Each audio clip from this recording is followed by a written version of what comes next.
어르신들 같은 경우는 또 귀지가 많죠. 요즘 같은 경우는 이제 이렇게 꽉 막힌 귀지가 흔하지는 않은데요.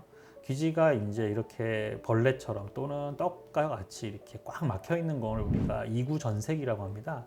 이구전색은 귀지가 보통 몇 개월에 걸쳐서 딱딱하게 변해 있기 때문에 이런 집게형 포셉을 통해서는 잘 제거가 되지 않고 일일이 픽이라고 하는 뾰족한 기구를 이용해서 살살 구슬려서 끄집어내야 됩니다.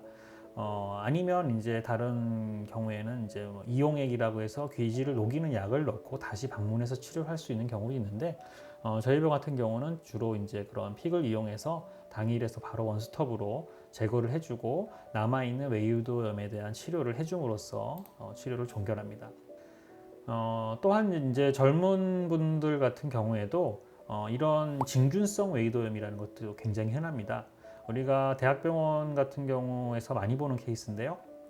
고막에 이제 염증이 생긴 고막과 이제 외유도 염증이 생겼는데 하얗게 이렇게 균사체를 가지고 그 까만 포자를 가진 전형적인 곰팡이, 그리고 곰팡이에서 생긴 염증에 의해서 2차 세균 감염이 일어나서 농이 생기는 이런 형태의 진균성 외유도염 굉장히 난치성 질환입니다.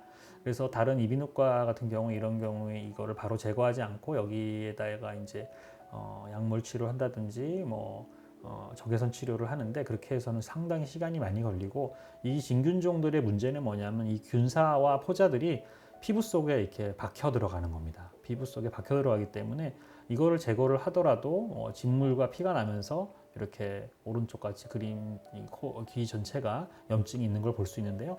이렇게 깨끗하게 진균을 제거한 후에 산성액이라든지 이용액을 통해서, 그리고 진균 연고를 가지고 직접 남아있는 진균 부분에 대한 치료를 해줌으로써 치료를 하는 경우가 되겠습니다.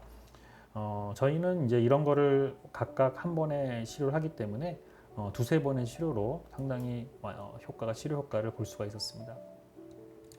비슷한 진균증 환자의 두 번째, 세 번째 본 사진인데요.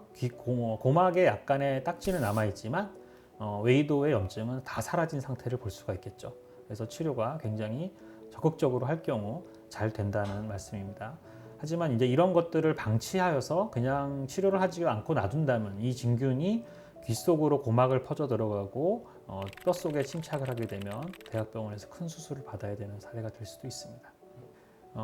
또 하나의 귀지와 비슷한 사례인데요. 어르신들 같은 경우는 이렇게 귀지처럼 붙어 있는 것이 실제로 귀의 피부를 녹여가지고 외이도 진주종을 형성하는 경우가 있습니다. 이 사례에서는 귀를 전체를 막고 있지는 않았지만 귀 뒷벽의 피부를 다 포함해서 피부에서 종깃괴가 형성돼서 귓구멍이 넓어지면서 점점점 뼈를 파먹어 들어가는 양상이었는데요. 먼저 이 진주종을 깨끗하게 제거를 한 뒤에 피부가 재생할 수 있도록 드레싱 치료를 반복적으로 해주는 것이 치료가 되겠습니다.